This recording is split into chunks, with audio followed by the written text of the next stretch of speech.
Hey guys, BMX Sub 3592. It's about 9 in the morning, so I felt like doing a bike check with many parts. So start at the front. Fit FAF tires.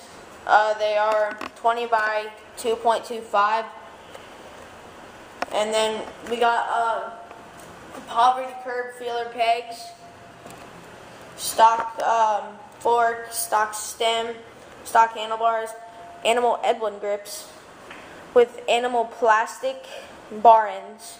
Gonna get metal after these. So Black Eye Renegade frame still. Then we got Shadow Conspiracy seat, plastic. Yeah, Shadow Conspiracy half-link chain in red. Then we got 3-piece E-clat. 3-piece E-clat.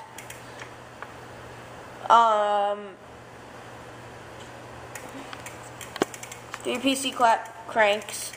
So then we got red Odyssey Twisted PC pedals with the black right here. So same sprocket, same everything.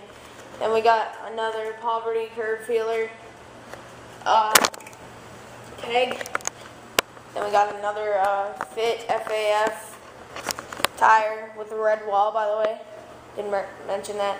But 20 by 2.25. And yeah, that's my bike. Thanks.